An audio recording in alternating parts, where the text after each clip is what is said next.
باللہ وکفا وسلام علی عبادہ الذین اصطفى اما بعد اعوذ باللہ من الشیطان الرجیم بسم اللہ الرحمن الرحیم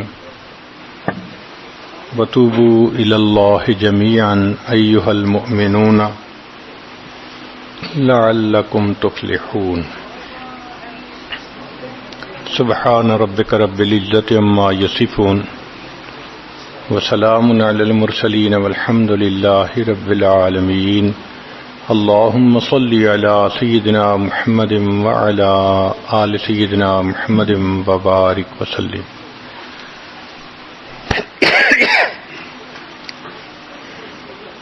انسان جو کام بھی شریعت و سنت کے خلاف کرتا ہے اس کو گناہ کہتے ہیں۔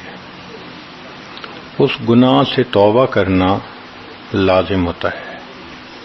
ارشاد باری تعالی ہے وَتُوبُوا إِلَى اللَّهِ جَمِيعًا أَيُّهَا الْمُؤْمِنُونَ لَعَلَّكُمْ تُفْلِحُونَ، اور اے ایمان والو تم سب کے سب اللہ کے سامنے توبہ کرو تاکہ تم فلاح پا جاؤ۔ چنانچہ ابن تیمیہ رحمۃ اللہ علیہ نے الایمان الاوسط ایک کتاب ہے، اس میں 10 اسباب بتائے ہیں جن سے انسان کے گناہ معاف ہوتے ہیں۔ یہ 10 اسباب ہمیں زبانی یاد ہونے چاہیے تاکہ ہم ان کے ذریعے سے اپنے گناہوں کی بخشش کا بندوبست کر لیں۔ سب سے پہلا سبب استغفار۔ استغفار کہتے ہیں کہ اپنے گزرے ہوئے گناہوں پر نادم ہونا۔ شریعت نے کہا الندم توبۃ، ندامت یہ توبہ ہے، اور حدیث مبارکہ میں ہے کہ قیامت کے دن سب سے زیادہ خوش انسان وہ ہوگا من وجد فی صحیفتہ استغفارا کثیرا، جس کے نام اعمال میں کثرت کے ساتھ استغفار لکھا ہوا ہوگا۔ تو ہمیں کثرت سے استغفار پڑھنا چاہیے۔ چنانچہ ایک شخص حضرت حسن اللہ عنہ کے پاس آیا، حضرت بہت گناہ گار ہوں، کوئی عمل بتائیں۔ فرمایا استغفار پڑھو۔ ایک اور آدمی آیا، حضرت بارش نہیں ہو رہی، کوئی عمل بتائیں۔ فرمایا استغفار پڑھو۔ پھر ایک آدمی آیا کہ حضرت بہت قرضہ چڑھ گیا، دعا کریں کہ کوئی اسباب بن جائیں رزق کے، مال کے، تاکہ قرضہ اتر جائے۔ فرمایا استغفار پڑھو۔ پھر ایک شخص آیا کہ حضرت دعا کریں اللہ مجھے بیٹا دے دے۔ فرمایا استغفار کرو۔ ایک آدمی آیا میرا باغ ہے، دعا کریں کہ میرا پھل زیادہ لگے۔ فرمایا استغفار کرو۔ ایک آدمی آیا میری کھیتی باڑی کی زمین ہے، دعا کریں پانی اندر سے نکل آئے۔ فرمایا استغفار کرو۔ اب سننے والا حیران کہ مختلف لوگ مختلف ضروریات آ کر بیان کرتے رہے، سب کے لیے ایک ہی جواب۔ تو اس نے پوچھا کہ حضرت کیا مسئلہ؟ تو فرمایا کہ دیکھو یہ جواب میں نے اپنی طرف سے نہیں دیا، قرآن مجید سے دیا ہے۔ اللہ تعالیٰ ارشاد فرماتے ہیں قرآن مجید میں فَقُلْتُ اسْتَغْفِرُوا رَبَّكُمْ إِنَّهُ كَانَ غَفَّارًا۔ تو سب سے پہلے استغفار کرنے سے گناہوں کی بخشش ہوتی ہے۔ یرسل السماء علیکم مدرارا، تمہارے اوپر اللہ بارشیں برسائے گا۔ ویمددکم باموال، اللہ مال کے ذریعے تمہاری مدد کرے گا۔ وبنین، اور بیٹوں کے ذریعے مدد کرے گا۔ ویجعل لکم جنات، اور اللہ تعالیٰ تمہیں درختوں پہ پھل زیادہ عطا کرے گا۔ وَيَجْعَلْ لَكُمْ أَنْهَارًا، اور اللہ تعالیٰ تمہارے لیے زمین سے چشمے جاری فرما دے گا۔ آپ اگر غور کریں تو ہماری روز مرہ کی جو پریشانیاں ہیں وہ انہی میں سے ہیں۔ کوئی بیٹے کے لیے پریشان، کوئی کاروبار کے لیے پریشان، کوئی قرضوں کی وجہ سے پریشان۔ اس کا مطلب یہ ہے کہ اگر ہم استغفار کرنے کی عادت ڈال لیں تو ہمیں کسی اور عمل کی ضرورت ہی نہیں ہے، اور یہ عمل قرآن مجید میں بتایا گیا ہے۔ یہ پروردگار عالم کا کلام ہے۔ ہم استغفار کم کرتے ہیں. کم از کم 100 مرتبہ صبح اور شام استغفار کا کرنا معمول بنا لینا چاہیے. آپ لوگ ڈرائیو کرتے ہیں اپنے دفتر جاتے ہوئے تو راستے میں جو آدھا گھنٹہ لگتا ہے اس میں کیا کرنا ہوتا ہے؟ بعض لوگ نعت سن لیتے ہیں، تلاوت سن لیتے ہیں، وہ بھی عبادت ہے. لیکن اس سے زیادہ بہتر یہ ہے کہ انسان خود پڑھے کچھ. تو اگر اس دوران آپ استغفر اللہ ہی پڑھتے رہیں تو سینکڑوں دفعہ استغفار نامہ اعمال میں لکھا جائے گا. اور اگر پورا پڑھ لیں استغفر اللہ ربی من کل ذنب و اتوب الیہ تو یہ سونے پہ سہاگے والی بات ہے. تو اپنے ٹائمنگز کو ایسے ایڈجسٹ کریں کہ اس میں درود استغفار کثرت کے ساتھ آپ پڑھ سکیں. کیونکہ حدیث پاک میں یہ فرمانا کہ قیامت کے دن وہ بندہ بہت خوش ہوگا جس کے نام اعمال میں استغفار زیادہ ہوگا. دوسرا سبب ہے توبہ. توبہ اور استغفار بہت قریب قریب ہیں، ان میں لائن آف ڈیمارکیشن ڈالنا تھوڑا ڈیفیکلٹ ہے. مگر علماء نے لکھا ہے کہ استغفار پچھلے گناہوں پہ ریپینٹنس کو کہتے ہیں، اور توبہ آئندہ گناہوں کو کمٹ نہ کرنا، اس کی کمٹمنٹ کرنا، عزم کرنا، اس کو کہتے ہیں. توبہ عزم جازم، ایک عہد کرنا کہ میں نے آج کے بعد گناہ نہیں کرنا، یہ توبہ کہلاتا ہے. تو گویا توبہ کا تعلق آئندہ گناہ نہ کرنا، استغفار کا تعلق پاسٹ کے ساتھ ہے کہ میں نے جو کیا برا کیا، اللہ بس میری غلطی کو پلیز معاف کر دیں، اس کو استغفار کہتے ہیں. اور یہ استغفار کا حکم اللہ رب العزت نے اپنے حبیب صلی اللہ علیہ وسلم کو دیا. فسبح بحمد ربک واستغفرہ، حکم ہے، صیغہ ہے امر کا. اللہ کے محبوب صلی اللہ علیہ وسلم کو اگر یہ حکم ہے تو سوچئے پھر ہمیں استغفار کرنے کی کتنی ضرورت ہے. توبہ ہر بندے پہ کرنی ضروری. چنانچہ کافر ہے تو وہ کفر سے توبہ کر کے مسلمان بن جائے، مومن ہے گناہوں سے توبہ کر کے نیک بن جائے. جو نیک ہے وہ جو اپنے اعمال کے اندر غفلت ہوتی ہے، نماز کی غفلت، ذکر میں غفلت، تلاوت میں غفلت، اس غفلت سے توبہ کرے. اور جو کہے کہ جی میں تو اس سے بھی توبہ کرتا ہوں، تو بھئی ہم جو اعمال کرتے ہیں یہ اس کوالٹی کے تو نہیں کہ اللہ تعالیٰ کے ہاں قبولیت پا سکیں. اب پھر استغفار کرنا کہ اللہ اس کو قبول کر لیجئے، کیونکہ اللہ کے محبوب صلی اللہ علیہ وسلم نے فرمایا ما عبدنا کا حق کا عبادتک، اے اللہ ہم نے عبادت نہیں کی جیسے عبادت کرنے کا حق تھا. اگر سید الاولین والآخرین صلی اللہ علیہ وسلم یہ فرماتے ہیں، ہم کس کھیت کی گاجر مولی ہیں، ہماری عبادتیں کیا عبادتیں ہیں. تو استغفار کرنا، توبہ کرنا ہم میں سے ہر بندے پر لازم ہے. تیسری چیز جس سے کہ گناہ معاف ہوتے ہیں، الحسنات الماحیہ، نیکیاں. جو انسان نیک اعمال کرتا ہے تو گناہ دھل جاتے ہیں. نیک اعمال کی مثال صابن کی ہے، گناہوں کی مثال میل کی سی ہے. صابن جتنا زیادہ لگتا ہے اتنا میل دھل جاتی ہے. ان الحسنات یذہبن السیئات. یہاں شیطان دھوکہ دیتا ہے. مثلا اگر کوئی بچہ تعلیم پا رہا ہے مگر کوئی گناہ بھی کرتا ہے، تیرے علم کا کیا فائدہ، گناہ تو چھوڑتا نہیں. بھائی اگر گناہ کرتے ہیں تو علم تو الٹا ان گناہوں کو دھوئے گا، وہ علم ہی چھڑوا دیتا ہے تاکہ دھونے کا مسئلہ ہی نہ رہے. اب عورت سوچے گی میں پردہ تو کرتی نہیں، نمازوں کا کیا فائدہ. یہ دھوکہ ہے شیطان کا. بھئی آپ نمازیں پڑھتی رہو، اس نمازوں کی برکت سے اللہ پھر پردے کی بھی توفیق دے دیں گے. تو نیکی نہیں چھوڑنی چاہیے کبھی بھی. یہ سوچ کے جی میں اچھا تو ہوں نہیں، کیا فائدہ. فائدہ ہے. جب اللہ فرما رہے ہیں کہ نیکیاں گناہوں کو دھو دیتی ہیں، بھئی گناہ تو ہم چھوڑتے نہیں اور نیکی آرام سے چھوڑ دیتے ہیں، یہ کہاں کی لاجک ہے. تو اس لیے نیکی بھاگ بھاگ کے کرنی چاہیے. اگر گناہ ہیں تو نیکی اور زیادہ کریں تاکہ نیکی کی برکت سے گناہوں کی ظلمت ختم ہو جائے اور دھل جائے۔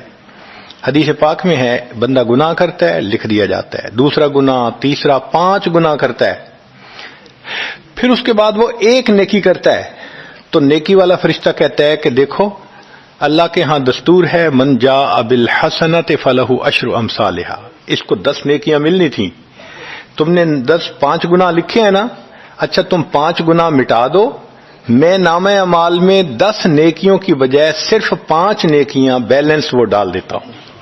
چنانچہ 5 گناہ مٹا دیے جاتے ہیں، 5 نیکیاں نامہ اعمال میں لکھ دی جاتی ہے۔ اس لیے خوب نیکی کرنی چاہیے تاکہ اللہ تعالیٰ گناہوں کی ظلمت سے ہمیں محفوظ فرما دے۔ چوتھی چیز جس سے کہ گناہ معاف ہوتے ہیں، دعاء المؤمنین للمؤمن، جو ایمان والے ایک دوسرے کے لیے دعائیں کرتے ہیں اس سے بھی گناہ معاف ہوتے ہیں۔ چنانچہ عمر لانو جا رہے تھے عمرے کے لیے، نبی علیہ السلام نے فرمایا اے بھائی ہمیں اپنی دعاؤں میں نہ بھولنا، تو نبی علیہ السلام نے امت کو تعلیم دی کہ ایک دوسرے کو دعاؤں کے لیے کہنا چاہیے۔ یہ بہت اچھی عادت ہے کہ جب کسی سے ملیں جی ہمیں اپنی دعاؤں میں یاد رکھیں، والدین کو کہنا، بڑوں کو کہنا، دوستوں کو کہنا، کیا معلوم کس کی مانگی ہوئی دعا کام آ جائے۔ اس دعا کا فائدہ ہوتا ہے نا، تبھی تو قرآن مجید میں دعا سکھائی گئی، ربنا اغفر لنا ولاخواننا الذین سبقونا بالایمان، اے اللہ جو ہم سے پہلے ایمان والے چلے گئے ان کی بھی مغفرت فرما دے۔ تو فائدہ ہوتا ہے تو قرآن نے دعا سکھائی ہے نا۔ تو ایمان والوں کی دعاؤں سے دوسرے ایمان والوں کو فائدہ ہوتا ہے۔ حدیث پاک میں ہے دوست کی دعا دوست کے پیٹھ پیچھے رد نہیں کی جاتی، کیوں؟ اس میں خلوص ہوتا ہے۔ تو اس لیے حدیث پاک میں ہے، مسلم شریف کی روایت ہے کہ اگر کوئی آدمی فوت ہو جائے اور 40 آدمی جنازہ پڑھ لیں جو ایمان والے ہوں، توحید والے ہوں، فرمایا ما من رجل مسلم یموت فیقوم علی جنازتہ 40 رجلا لا یشرکون باللہ شیئا الا شفعهم اللہ فی، اللہ 40 بندوں کی نماز جنازہ کو قبول کر کے میت کی مغفرت فرما دیتے ہیں۔ 5واں عمل ما یعمل للمیت من اعمال البر، ہم اپنے فوت شدہ لوگوں کے لیے جو نفل کے کوئی نیک کام کرتے ہیں اس سے بھی ان کے گناہ معاف ہوتے ہیں۔ مثلا صدقہ کر دیا، قرآن پاک پڑھا، ان کو بخش دیا، ان کی طرف سے عمرہ کیا، حج کیا، ان نفلی اعمال کا ثواب ان کو ملتا ہے، اس کی وجہ سے ان کے گناہوں کو معاف کر دیا جاتا ہے۔ چنانچہ حضرت شیخ الحدیث رحمۃ اللہ علیہ نے فضائل ذکر میں یا کسی اور کتاب میں واقعہ لکھا ہے کہ ایک اللہ والے تھے، قبرستان کے قریب سے جاتے ہوئے انہوں نے کچھ پڑھ کے قبرستان والوں کو بخش دیا۔ رات خواب دیکھا کہ وہی قبرستان والے ہیں اور ایک آدمی آتا ہے جیسے کوئی ڈاک تقسیم کرنے والا ڈاکیا ہوتا ہے، اور سب اس کی طرف بھاگ پڑتے ہیں جیسے ڈاک لینے کے لیے ہوں۔ ایک بندہ پیچھے آرام سے بیٹھا ہوتا ہے، وہ پوچھتا ہے کیا معاملہ؟ وہ کہتا ہے کہ یہ فرشتہ آیا ہے، روزانہ کی جو ڈاک آئی ہے نا نیکیوں کی، جو اولاد نے، رشتہ داروں نے، دوستوں نے کیے، لہذا وہ اعمال نیکیاں ملتی ہیں تو یہ سب لوگ جاتے ہیں کہ نیکیاں ملیں گی، ہمارا درجہ بڑھے گا۔ اس نے کہا کہ آپ کو ضرورت نہیں ہے؟ کہنے لگا ہاں میں لے لوں گا، مگر میرا ایک بیٹا ہے جسے میں نے قرآن پاک کا حافظ بنایا، اس کی دکان ہے، وہ سارا دن دکان پہ بیٹھا رہتا ہے اور ساتھ ساتھ قرآن پڑھتا رہتا ہے، تو مجھے اتنی نیکیاں مل جاتی ہیں کہ میں بعد میں لے لوں گا۔ اس نے کہا بیٹا کہاں؟ اس نے کہا فلاں جگہ دکان ہے۔ وہ اللہ والے جب وہاں گئے اگلے دن تو دیکھا کہ ایک نوجوان ہے اور وہ بیٹھا ہوا ہے، گاہک آتا ہے تو اس کو سودا بیچ دیتا ہے، جب گاہک کوئی نہیں ہوتا تو وہ قرآن پڑھنا شروع کر دیتا ہے۔ تو وہ سمجھ گیا کہ میرا خواب سچا تھا، اس بچے کے قرآن پڑھنے سے اس کے والد کو خوب بینیفٹ مل رہا ہے۔ کچھ عرصے کے بعد دوبارہ پھر اسی قبرستان کے قریب سے گزرے، پھر انہوں نے کچھ پڑھ کے بخش دیا۔ رات خواب میں دیکھا کہ اب جب تقسیم ہوا تو سب بھاگے تو وہ بندہ بھی بھاگا. انہوں نے کہا آپ بھی بھاگ رہے ہو؟ کہنے لگا ہاں میں اس لیے بھاگ رہا ہوں کہ میرا وہ بیٹا فوت ہو گیا. اب مجھے قرآن پڑھ کے بخشنے والا کوئی ایسا ہے نہیں، تو جو عام ایمان والوں کا ثواب آتا ہے میں بھی اسی میں سے اپنا حصہ لینے کے لیے جا رہا ہوں. تو ایمان والوں کے ان اعمال کا ثواب بھی ملتا ہے، اور اصل میں یہ اسی بندے کا اپنا عمل ہوتا ہے. یہ ذہن میں رکھنا کہ جو ایمان والے پڑھ کے بخشتے ہیں نا، اس کا ثواب کیوں ملتا ہے؟ اس کا اپنا عمل. دیکھو اس نے نیکوں سے تعلق جوڑا. وہ بھی تو ہوتے ہیں جن کے مرنے کے بعد پیچھے ریچھ کتے کی لڑائی کرواتے ہیں، میلے لگواتے ہیں، موسیقی کی محفلیں ہوتی ہیں، وہ بھی تو ہوتے ہیں نا، تو ان کو کچھ نہیں ملتا. اس بندے نے نیکوں سے محبت کی، یہ اس کا اپنا عمل ہے. اس کی محبت کی وجہ سے اب یہ لوگ اس کو پڑھتے ہیں، اللہ اس کو ثواب پہنچا دیتے ہیں. تو اس کے اپنا عمل ہے اصل میں. پھر چھٹی چیز جس کی وجہ سے گناہ معاف ہوتے ہیں، المصائب التی یکفر اللہ بها الخطایا فی الدنیا. دنیا میں انسان کو جو مشکلات، تکلیفیں، مصیبتیں پہنچتی ہیں ان کی وجہ سے گناہ معاف کر دیے جاتے ہیں.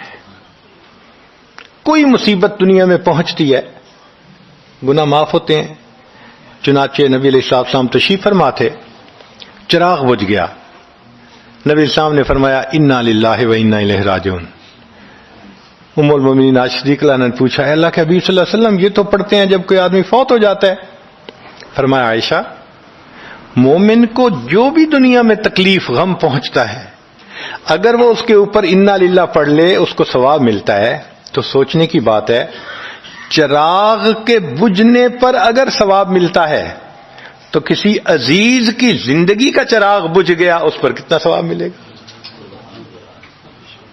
اس لیے تکلیف آئے تو پریشان ہونے کی بات نہیں ہوتی، صبر کرنے کی بات ہوتی ہے. انسان بے صبری کے ذریعے خواہ اس تکلیف پر ملنے والے ثواب سے اپنے آپ کو محروم کر دیتا ہے. بے صبری سے تکلیف ختم نہیں ہوتی، ثواب ملنا بند ہو جاتا ہے. تو بے صبری کا کیا فائدہ؟ اور ہو سکتا ہے کہ یہ مصیبت جو آئی یہ بندے نے خود مانگی ہو. یہ بھی عجیب بات ہے. آپ کہیں گے جی کوئی بندہ مصیبت تو نہیں مانگتا. ہاں ہو سکتا ہے مانگی ہو. کیسے؟ کہ دعا مانگی اللہ مجھے قیامت کے دن میرے محبوب صلی اللہ علیہ وسلم کے ہاتھوں حوض کوثر کا جام عطا کر دینا. اللہ نے دعا قبول کر لی. عمل تو ہے نہیں کہ یہ نعمت نصیب ہو. تو اب کیسے ملے گا؟ اللہ تعالی بیماری، مصیبت، پریشانی کچھ اس کے اوپر بھیج دیتے ہیں. اگر یہ بندہ اس پر صبر کر لیتا ہے اس کو بہانہ بنا کر اللہ اس کو وہ نعمت عطا فرما دیتے ہیں. چنانچہ ایک بزرگ تھے، 70s میں تھے، بیوی بھی اسی طرح بہت نیک تھی. بیوی نے کہا کہ میرا بڑا دل چاہتا ہے کہ نبی علیہ الصلوۃ والسلام کا دیدار نصیب ہو. میں بڑا درود شریف پڑھتی ہوں، نفل پڑھتی ہوں، مگر مجھے واضح زیارت نہیں ہوئی. آپ کو کوئی عمل آتا ہو تو بتا دیں. انہوں نے کہا عمل آتا ہے، کرو گی؟ کہا بالکل کروں گی. کہنے لگے اچھا جمعہ کا دن آ رہا ہے، خوب نہا دھو کے وہ جو دلہن والے کپڑے تھے نا تمہارے کناری والے گوٹے وہ پہننا اور میک اپ کرنا، خوشبو لگانا، اور میں بس جمعہ پڑھ کے آؤں گا تو پھر ٹھیک ہے. اس نے کہا بہت اچھا. وہ اللہ کی بندی نہائی دھوئی دلہن کی طرح خوب تیار ہوئی، کپڑے دلہن والے پہنے. ان بزرگوں نے جمعہ کی نماز پڑھی تو ساتھ بھائی کا گھر تھا اس کی، یعنی ان کی بیوی کا. تو بیوی کے بھائی کے گھر چلے گئے. اس کو جا کے کہا میری عمر دیکھو اور آ کے اپنی بیوی بہن کی حالت دیکھو. اس نے کہا کیا مسئلہ؟ وہ ساتھ آ گیا. اور جب گھر آ کے اس نے دیکھا تو بیوی تو دلہن بنی بیٹھی ہے. بھائی کو غصہ آیا، تمہیں اپنی یہ تمہاری عمر اور یہ تمہارے لچھن. اس نے تو ڈانٹا اور وہ بیچاری روئی، اس کا دل ٹوٹا، رو رو کے حال برا، سو گئی. اللہ کی شان کہ اس نیند میں اس کو نبی علیہ السلام کی زیارت نصیب ہو گئی. اب وہ اٹھی تو وہ خوش بھی ہے اور پریشان بھی ہے. خوش اس بات پہ کہ زیارت ہو گئی، اور پریشان اس بات پہ کہ میاں نے کیا کیا، خود کہا دلہن بنو اور خود بھائی سے مجھے ڈانٹ پڑوا دی. تو پھر اس نے پوچھا کہ آپ نے ایسا کیوں کیا؟ انہوں نے کہا دیکھو میں تمہاری زندگی کو قریب سے جانتا ہوں، میں نے تمہیں اتنا پیار محبت سے رکھا ہے کہ تمہیں زندگی کے کوئی تکلیف نہیں پہنچنے دی. میں نے، تم نے عبادت کی انتہا کی ہے، مگر کچھ نعمتیں ہوتی ہیں جو دل ٹوٹنے پہ ملتی ہیں، تو تمہارا تو کبھی دل ٹوٹا نہیں. تو میں نے ایک بہانہ بنایا کہ تمہیں کہا دلہن بنو، بھائی کو شکایت لگا دی، اس نے ڈانٹ پلا دی، تمہارا دل ٹوٹا، اللہ کو رحم آ گیا. اللہ تعالیٰ ٹوٹے دلوں پر رحم فرما دیتے ہیں. تو ممکن ہے کہ یہ مصیبت، یہ پریشانی اللہ کی طرف سے ہمارے لیے انعام کا سبب بن کے آئی ہو. اس لیے ہمارے بزرگوں نے کہا سکھ دکھاں تو دیواں وار، کہ میں سکھوں کو دکھوں پہ قربان کر دوں. سکھ دکھاں تو دیواں وار، دکھاں آن ملائم یار، کہ دکھوں نے مجھے میرے یار سے ملا دیا. اللہ کو بڑا ترس آتا ہے اس بندے پر جس پر کوئی مصیبت آتی ہے، پریشانی آتی ہے.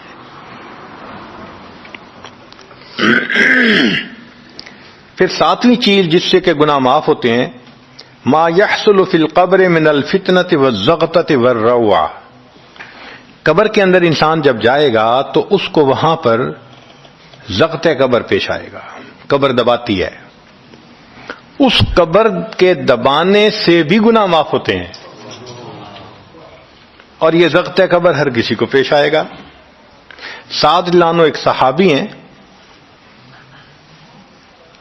نبی علیہ السلام نے ان کا جنازہ پڑھایا اور اللہ کے محبوب صلی اللہ علیہ وسلم پنجوں کے بل چلنے لگے. تو صحابی نے پوچھا اے اللہ کے حبیب صلی اللہ علیہ وسلم آپ ایسے چل رہے ہیں؟ فرمایا سعد کی نماز جنازہ میں شرکت کے لیے اتنے فرشتے آسمان سے اتر آئے، مجھے پاؤں رکھنے کی جگہ نہیں مل رہی. یہ پھر حدیث پاک میں آتا ہے کہ نبی علیہ السلام نے فرمایا سعد کی وفات پر اللہ کا عرش بھی 3 دن تک روتا رہا. جن کی وفات پہ اللہ کا عرش روئے، اللہ کے فرشتے جنازے میں اتریں، کیسے اللہ کے مقبول بندے ہوں گے. پھر نبی علیہ السلام نے فرمایا سعد کو بھی زغط قبر پیش آیا. تو اس کا مطلب یہ ہے کہ یہ زغط قبر تو پیش آنا ہی ہے، ہر کسی کو آنا ہے، کوئی بھی ہو.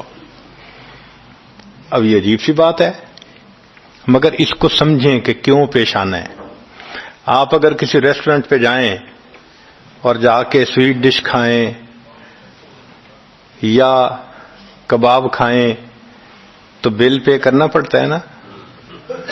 گروسری سٹور سے جا کے کوئی چیز لائیں، بل پے کرنا پڑتا ہے نا، ہر چیز کا بل ہوتا ہے نا. اس دنیا میں انسان جو مزے لیتا ہے بھلے جائز صحیح، ان کی بھی ایک کاسٹ ہے اور وہ اسے پے کرنی پڑے گی، اور وہ کاسٹ زغط قبر سے پے ہوگی. اس لیے جس کی زندگی غربت میں گزری ہوگی اس کا زغط قبر بہت کم ہوگا، اور جس نے عیش آرام مزے سہولت انجوائے کیا کاسٹ تو دینی پڑے گی نا وہاں جا کے. تو زغط قبر تو پیش آنا ہے. ہمارے والد صاحب بچپن میں دیکھتا تھا میں کہ بہت اچھا سالن بنا ہوتا تھا نا، تو اکثر وہ گلاس پانی کا اٹھاتے تھے اور ایک گھونٹ پانی ڈال دیتے تھے.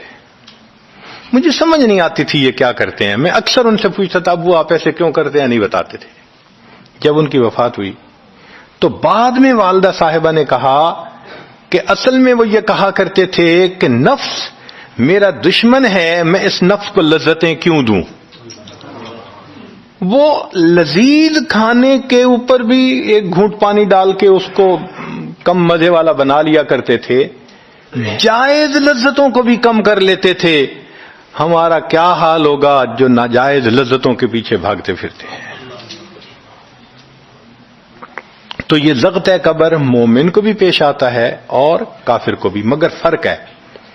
کافر کو پیش آئے گا کہ حدیث پاک میں آتا ہے دائیں طرف کی پسلیاں بائیں طرف اور بائیں کی پسلیاں دائیں طرف، یوں پسلیاں توڑ کے رکھ دیں گے، اور مومن کو بھی ضغط قبر پیش آئے گا، مگر مومن کو ضغط قبر تکلیف نہیں دے گا اتنی اگر نیک ہوا۔ کیوں؟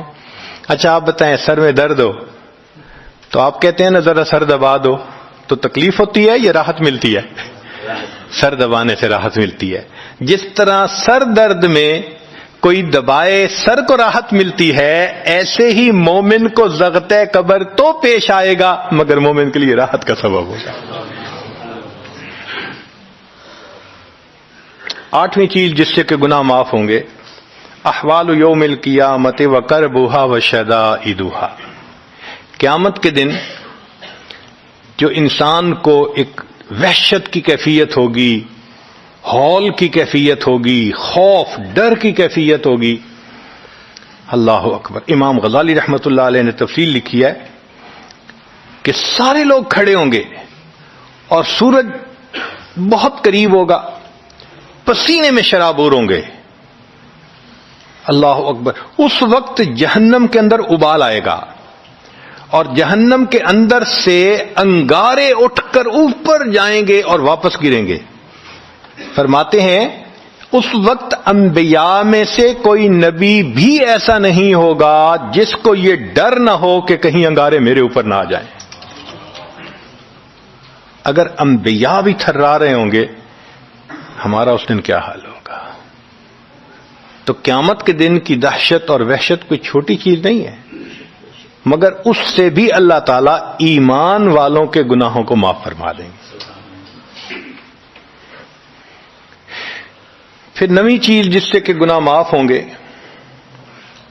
شفاعت النبی صلی اللہ علیہ وسلم فی اہل الذنوب یوم القیامہ، قیامت کے دن اللہ کے پیارے حبیب صلی اللہ علیہ وسلم جو اپنی امت کے لیے شفاعت فرمائیں گے، اللہ اس پر بھی امتیوں کے گناہوں کو معاف فرما دیں گے۔ نبی اسلام نے ارشاد فرمایا کہ اللہ رب العزت نے ہر نبی علیہ السلام کو ایک ایسی دعا مانگنے کا اختیار دیا کہ جیسی دعا مانگی جائے گی منوان قبول ہو جائے گی۔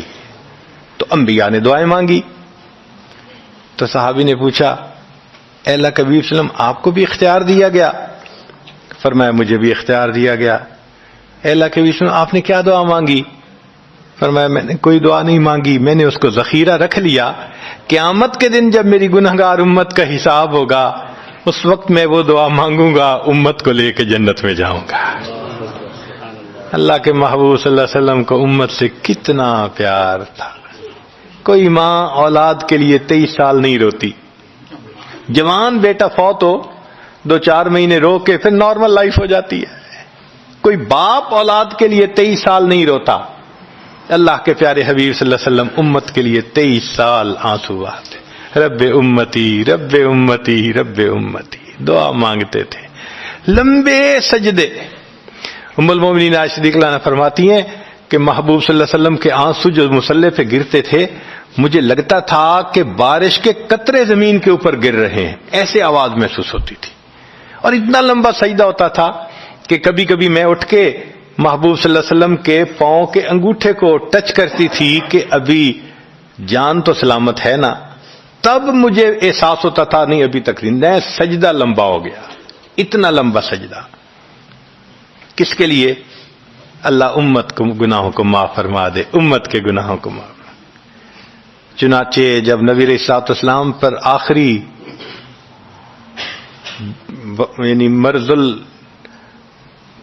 مرض آئی، بیماری کی کیفیت آئی، تو اللہ کے حبیب صلی اللہ علیہ وسلم کو بخار بہت تیز ہو گیا تھا، اور جو مسجد میں آخری مرتبہ لائے تھے تو 2 آدمی تھے، ایک ادھر تھا ایک ادھر تھا، اور اللہ کے حبیب صلی اللہ علیہ وسلم نے ان کا سہارا لیا تھا اور بہت مشکل سے چل کے تشریف لائے تھے۔ یہ آخری نماز تھی، پھر واپس تشریف لے گئے، بخار اور تیز ہو گیا۔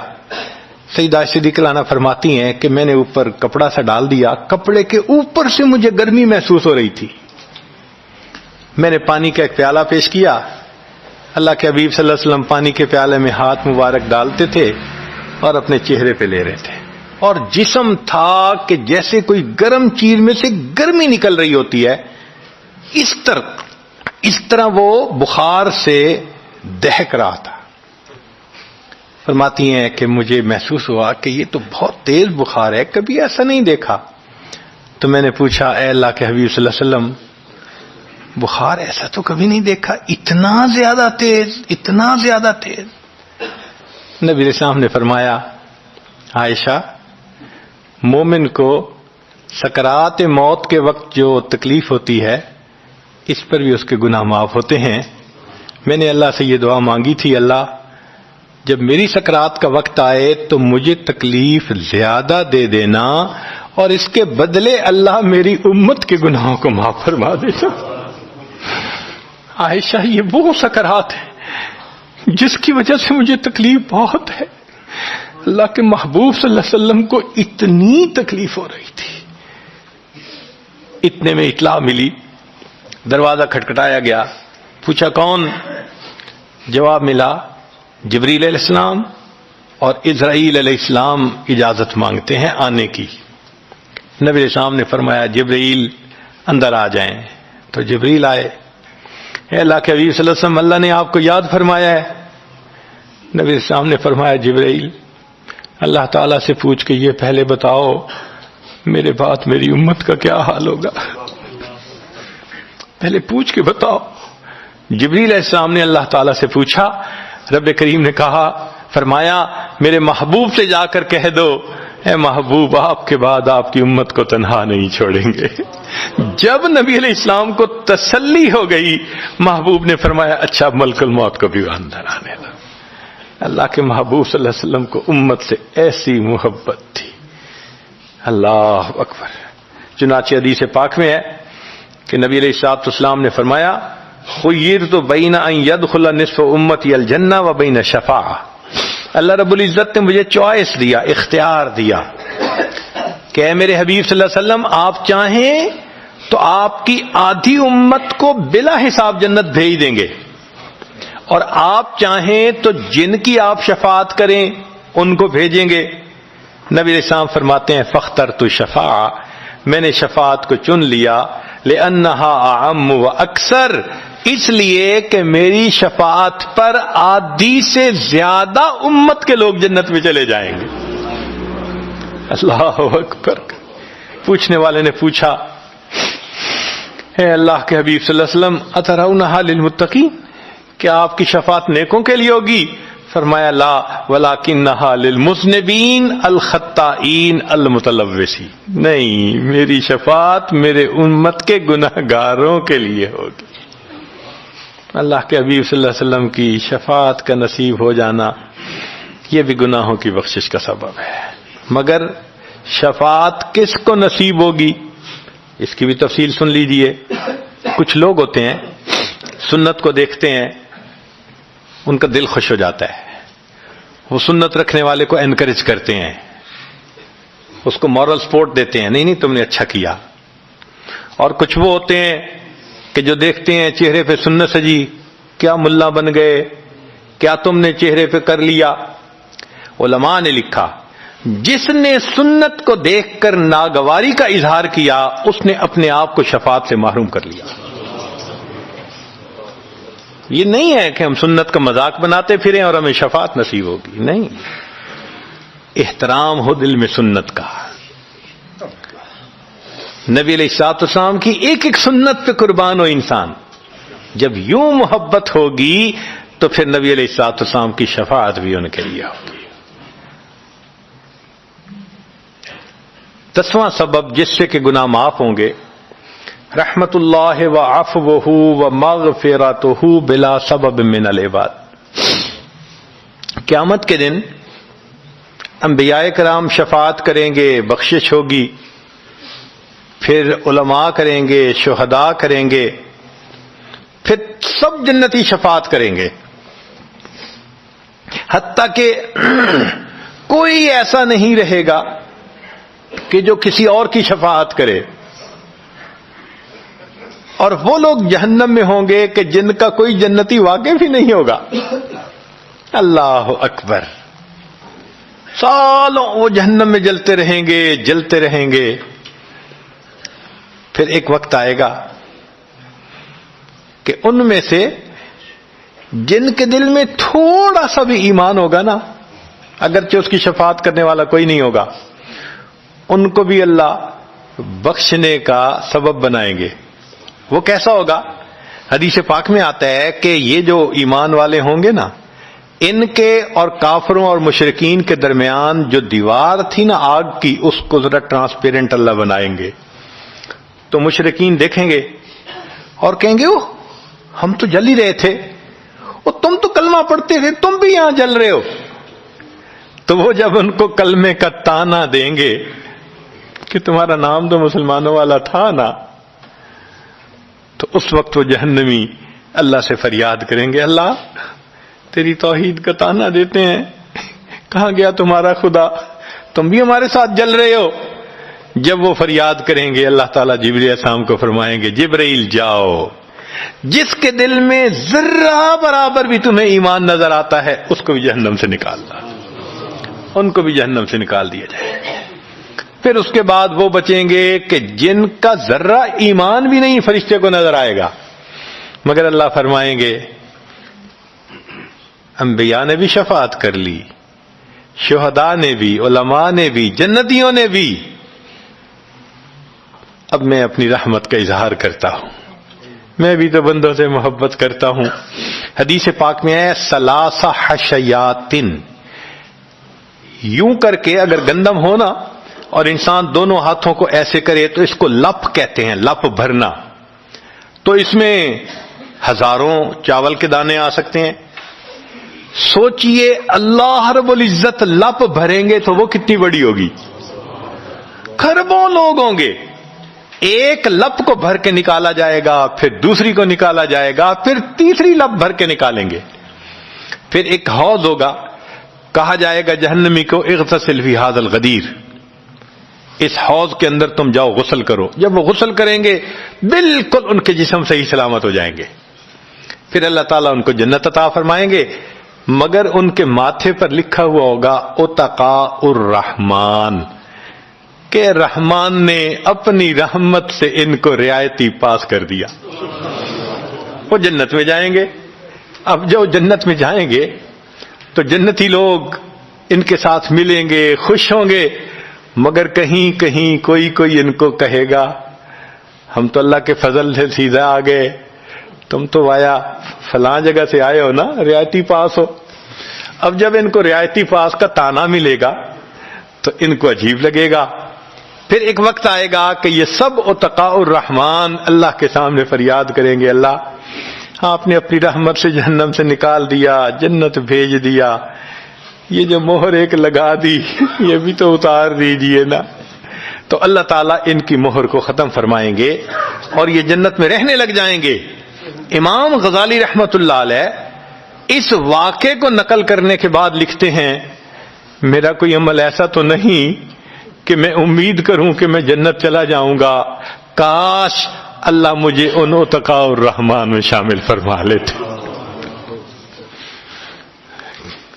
کاش کہ اللہ تعالیٰ مجھے ان اتقاء الرحمن میں شامل فرما لیتے۔ بے گناہوں میں چلا زاہد جو اس کو دیکھنے، مغفرت بولی ادھر آ میں گنہگاروں میں ہوں، وہ کرشمے شان رحمت نے دکھائے روز حشر، چیخ اٹھا ہر بے گناہ میں بھی گنہگاروں میں ہوں۔ اللہ اکبر۔ حضرت قاری طیب صاحب رحمۃ اللہ علیہ ایک کتاب میں لکھتے ہیں، اتنا اللہ کی رحمت کا ظہور ہوگا، اتنا ظہور ہوگا اس دن، ایک ایسا وقت آئے گا کہ شیطان بھی سر اٹھا کر دیکھے گا، اسے بھی امید لگے گی شاید میری بھی مغفرت کر دی جائے۔ وَكَانَ بِالْمُؤْمِنِينَ رَحِيمًا۔ اللہ تعالیٰ قیامت کے دن اپنی رحمت کا اظہار فرمائے۔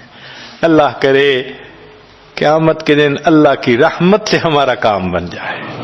اللہ تعالیٰ ہمیں اپنے گناہوں سے سچی توبہ کرنے کی توفیق عطا فرمائے، اور اللہ تعالیٰ ہمیں اپنے بخشش کیے ہوئے گناہگار بندوں کی قطار میں قیامت کے دن شامل فرمائے۔